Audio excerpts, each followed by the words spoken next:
Good afternoon, everyone. I'm sorry to actually see that European elections, true to their reputation, are not really raising as much interest as they deserve, judging by the crowd, which I hope will eventually come back to listen to this brilliant panel that we have with us this afternoon. My name is Christine Ockrent. I'm a journalist and writer based in Paris. To my left, Cathryn, Clüver, Ashbrook, with the Bertelsmann Foundation, Loukas, Tsoukalis, who runs ELIAMEP, the Greek think tank, Nico, Lange, who is with the Munich Security Conference, Cathryn, Fieschi, with the Robert Schuman Center for Advanced Studies, and Piotr, Buras, who runs the Warsaw Bureau of the European Council on Foreign Relations. Between the 6th and the 9th of June, 360 million Europeans will be asked to go and vote to elect a new European Parliament. And traditionally, these elections are not raising much interest in each of our 27 countries, but the questions this year around and the challenges that the EU has to face are likely to make these elections, or at least their results, more interesting. We see the same shift to the right in most of our European societies. We have the war in Ukraine. Has that become a common European war or not? We have the climate challenge. We have the disinformation challenge. I was just reading that the Belgian government is opening up a judicial investigation into corruption of Euro MPs and massive Russian disinformation campaigns. And of course, we have, again, this difficulty of our national governments to try and raise interest for these elections, which will inevitably modify the balance of power between the various political parties in Strasbourg and Brussels. So let me ask first, Loukas, how do you see, what is do we have now, as European citizens, common priorities, or do we still have our national differences and idiosyncrasies that play their part? I mean, let me start, thank you, Christine. Let me start with the obvious. I mean, we heard in previous panels, and I suppose most of us in this room would agree, that we need a stronger and more united Europe. You need a stronger and more united Europe to face the main challenges ahead of us, and they're also known to all of us. I mean, I can only remind you of three basic ones. One is we need to add a defense dimension to what used to be a peace project. That's big. Second, we need to face an existential challenge, which is climate change. Third, we need to deal with Europe's lagging in technology. And our dependence in technology translates into dependence in the defense field in terms of democracy, human rights, and so on. Okay? Now, we need a stronger and more united Europe. Opinion polls tell us that we should expect a shift to the right. Right-wing parties, or far right-wing parties, are going to increase their share of the vote. Now, those parties are not united among themselves, but they have one key characteristic, and that is they are nationalists. So they are unlikely to defend common European stance on any of those issues. So we have a crucial dilemma to face. How do you reconcile needs with capabilities? And that, I think, is one of the key issues facing Europe today. We know what we need. we have no idea as to how to achieve it. And it's not only because there's going to be a shift to the right, but also because we know that many of our national governments are extremely weak. And thinking about the future and thinking about Europe is an extremely expensive luxury when you're trying to survive the next day in power at home. So that's the situation, it seems to me, and it doesn't look very sunny, but that's where we are. Piotr, there has been sunshine in Poland, of all places, with indeed a shift away to some degree from what has been a populist, nationalist regime that has in particular contaminated the judiciary. And you've been voting many times over the past few months. What do you make of, what are the stakes for those Poles who will bother to go and vote once again in June? Yeah, thank you, Christina. I think you rightly point to this major shift which happened in Poland in October last year, that pro-European forces, after 8 years of populists in power, won the majority and formed a government. But I think the prevailing feeling or prevailing sense in Warsaw or in Poland these days is that of a vulnerability of this victory. And you referred to the previous elections. We had the local municipality elections last weekend. The PIS party, the populist and increasingly anti-European right-wing party, came first again. So basically there hasn't been any major shift when it comes to the popularity of the political party since October. So that was the same, basically almost the same result was reflected in these local elections. And we have a situation which kind of contradicts this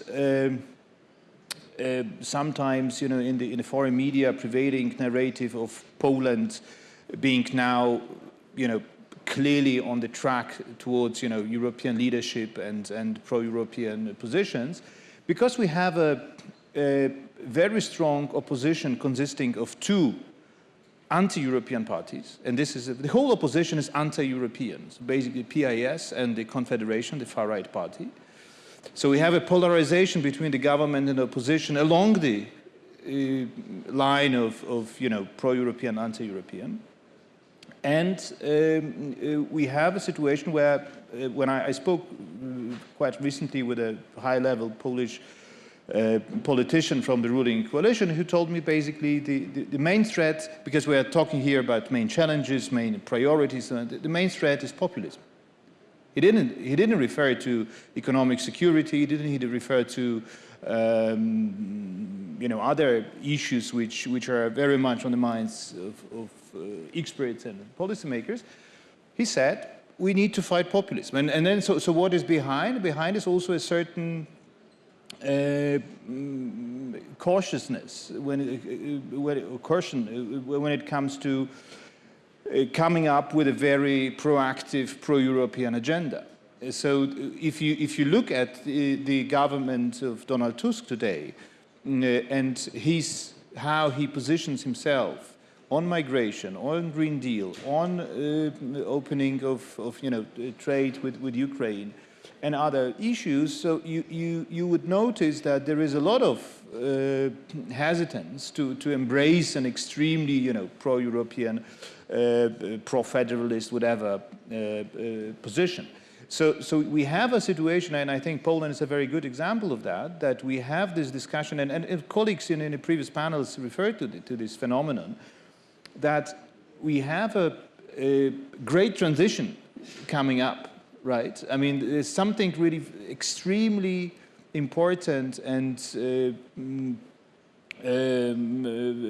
fundamental is going to happen with the European project if we are to implement at least half of those priorities which we mentioned in the previous panels. And there is on the pro-European side, there is a huge fear that addressing these issues in the electoral campaign and in the public discourse at large could backfire.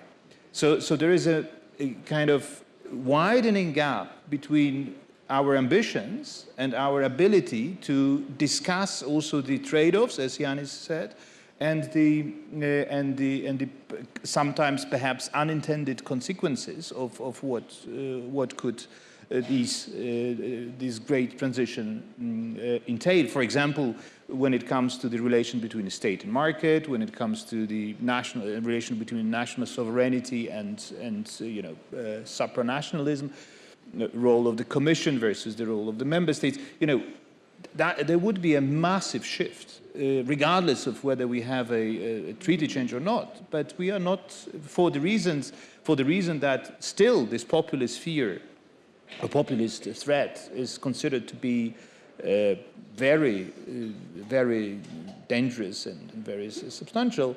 There is a much less, willingness to engage with this debate. Sorry, I shouldn't have stopped now. So you either have 15 minutes to conclude the session, or we can stop and proceed later. Whatever you prefer. I think 15 minutes. Okay, you keep 15 minutes. I've just been told by our friend here that there's again a power issue here in Delphi. So we have 15 minutes as we are actually working on generators. 15 minutes. So I start with you, Cathryn, because you work on populism. One question. Is the anti-European motivation still the main one for populist parties throughout Europe? Please be synthetic. We have little time and very limited electricity. Okay, let's proceed. Okay.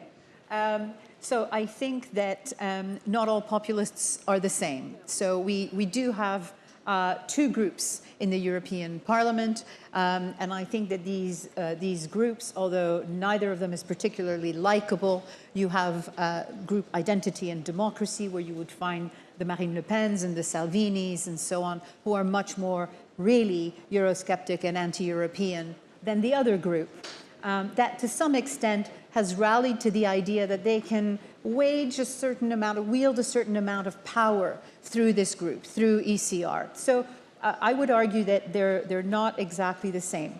I do think that what is important, though, is something that's been alluded to already here, which is that we definitely will find ourselves in a European Parliament where these two groups, plus the European People's Party, the so-called center-right, will actually have a slight majority. Not necessarily a massive majority, but enough of a majority to act potentially as a drag on the kind of agenda that we need to pursue and a curtailment on the kind of collective power that we would need right now to achieve our aims as Europeans.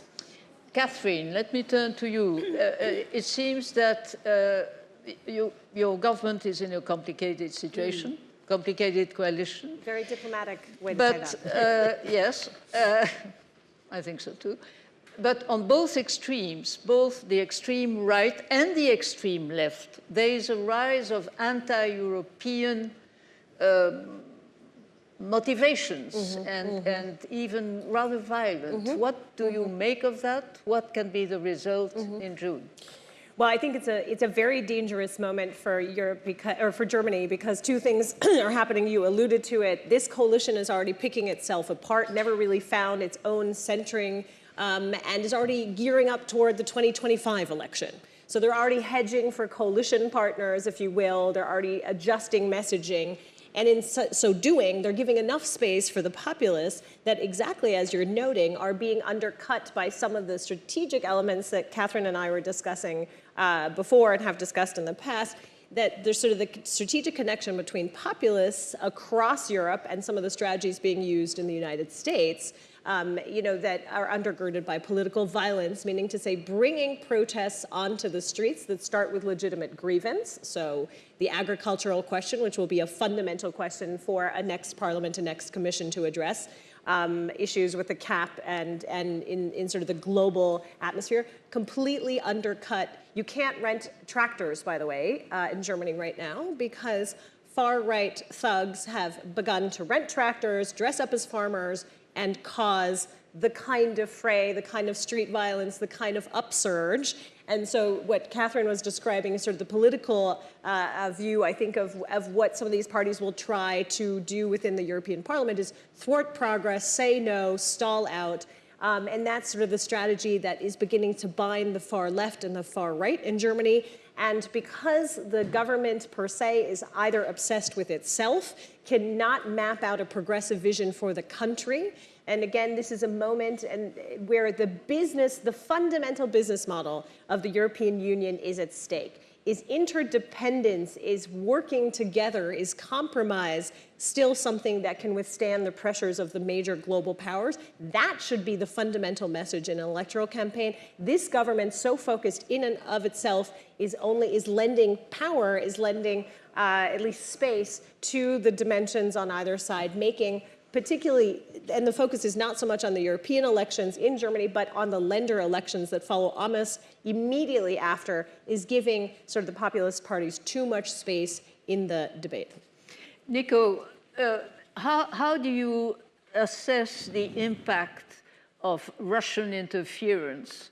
Cathryn was mentioning the agricultural difficulties. We know in France, for instance, that that Russian trolls have been stirring up French farmers' anger over the past few weeks. What is your assessment on that? Well, first of all, I think it's a sign of the significance of European Parliament elections if at the conference in Europe, after a former US general and CIA director, when we switched to European Parliament elections, everybody's leaving the room. And secondly, I do not think it's helpful when we talk about Russian interference that we try to frame the European Parliament elections as a fight against pro-Europeans, against anti-Europeans, or as a populists against non-populists. I think there are serious issues that need to be discussed. And there are political issues that need not only to be discussed, that need also to be solved. And the European Union has not been particularly good at solving very significant problems. And I would like to focus the discussion very much on that in the electoral campaign and not so much scaring people with how difficult it might be if there are more populists, because that's very exploitable from a Russian point of view. It is, I think, also exploitable in the combination that was described, US and European social nationalists, populists connecting with each other. They are, of course, also connecting to certain Russian narratives, especially when it comes to migration, to anti-LGBT, to social conservatism, and to mostly Ukraine. But I'm afraid the biggest Russian interference into the European Parliament elections is what is going on in Ukraine right now, where Russia is trying to trigger a new migration wave just in the weeks that are leading to the European Parliament elections, and where the European leaders are looking at each other, basically saying it would be great if somebody would actually do something about it. And we might be, in 6 weeks from now, we might be in a world where pictures of millions of people on the move from Ukraine into the European Union will be on our TV screens, and that might be a huge Russian influence to the European Parliament elections. And not only from Ukraine, if I may, but also from Niger and Mali. Yes, but I mean, Ukraine will be basically about, ironically, because we are out of power in 7 minutes, but Ukraine will basically without electricity in 7 to 10 days from now. And if you are living there with a family, with children, with elder people, I mean, even if you held out all of the time in Kharkiv or in Poltava or in any other big city of Ukraine, I mean, what can you do? You will be on the move in 2 weeks from now. And I do not see that the European Union or that the European governments are doing something about this right now. This is the biggest interference. And one last sentence about the effect of the European Parliament elections. In many countries, if not in all, those are national elections of second-order importance. People do not really care much about the European Parliament. But if you look in detail, then you will see in Germany, the government will be very far, the three parties in government will be very far away from a majority in the result of the European Parliament elections. This will be a discussion about the Chancellor, about the government, if they can stay or not. And in France, the Rassemblement National will be with a large margin, very likely the biggest party. So the weak national governments we were discussing will be at least even weaker than now in Germany and in France after the European Parliament elections. One question to the five of you. To what extent the war in Ukraine is indeed a European war that our politicians in the 27 countries would promote as a common concern and a common need for more support to Ukraine, which of course entails more defense spending and more priorities than, fighting inflation, helping farmers, and so on and so forth. Loukas. Okay, very quick telegraphic answer is that Europe is taking over increasingly from the United States the support of Ukraine in this war, and even more so if Mr. Trump is elected to power again. Yet, Europe has been unable to play any significant role in influencing developments in Ukraine, in playing the role of a mediating power or whatever. It is other powers that decide what essentially happens in Ukraine, and less so Europe. Cathryn, for you, is the war, is that a major argument that is being used in the European campaign by... It could be. It is the litmus test, fundamentally, if the world's greatest peace project can hold. And de facto, I think communitarization, as we call it in bubble speak, this idea that you pool resources, you make them more efficient, you make them redistributed, could be a strong argument for those countries who feel that they are being asked to step up in their singularity. It's, I think, a strong potential comment to make to those who fear for their fiscal security, who feel that they're going to be bled out. But the problem is, and this gets precisely to Loukas' point, what does that buy? What does that sacrifice on the European end buy? And if those arguments aren't made fundamentally clear in the way that Nico Lange does it on his Twitter feed every single day, then that argument falls apart completely, and the Ukraine skeptics, the Ukraine support skeptics, will win the day. Cathryn? Well, I think, France is a good example here because Macron, whether this was, cynical or not, the fact is that, he has very much nailed his colors to the mast now in terms of making this a European war, a war on European soil. He's conjured up, some would say, awkwardly, the idea of sending troops, and therefore he's made the reality of war, he's brought the reality of war, I think, closer to certainly the French public. But the fact is that, these things in a very illustrative moment, this was the conversation until, of course, the French public, the new figures on the French public deficit appeared, and all of a sudden, the war started taking a back seat again. Piotr, very briefly, I'm afraid. In my opinion, the war in Ukraine is not a European war in the sense you referred to in your question. So basically, it is not perceived as a major threat or a major challenge equally in the European Union. So we did some opinion polls at the ECFR, and it's quite obvious that there are countries in which the people would wish the Ukrainians to make compromise as quickly as possible, even at the expense of their national interests and territory. There are countries which want Ukrainians and the West to fight until the full victory. there are various perceptions, varying perceptions of the Ukrainians, the Ukrainian refugees, and so on. And I think so. So in a sense, we have a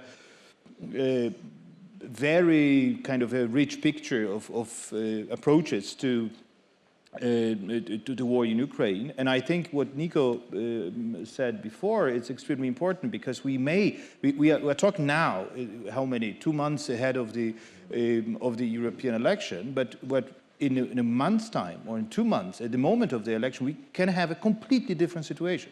So we can have a wave of Ukrainian refugees in Europe again, and we can have developments on the ground which will change the context of this election completely. So, yeah. Nico, you have the last word. What time questions? What would be the best argument for the strategic plans that our leaders are supposed to foster at the same time of these elections, which is one of these strange particularities of our European system? What, in your view, should be the #1 priority in their minds? I think the #1 priority for the European Union must be to have the ability to act vis-à-vis the problems that are there to be solved. And I don't want to sound cynical, but the best we can do with the European Parliament elections is get over with this quickly, form a majority in the center, and build the European institutions, have them in a position to act, because I think the worst outcome could be that there will be a dragging on process after the elections, not forming a commission, not having the council really able, nobody really having a mandate to decide anything while the crisis continues. So let's get over with this quickly and form a majority in the center. That would be, I think, the best. Okay, so let's go and vote. Sorry for this very short discussion, and thank you to all of you.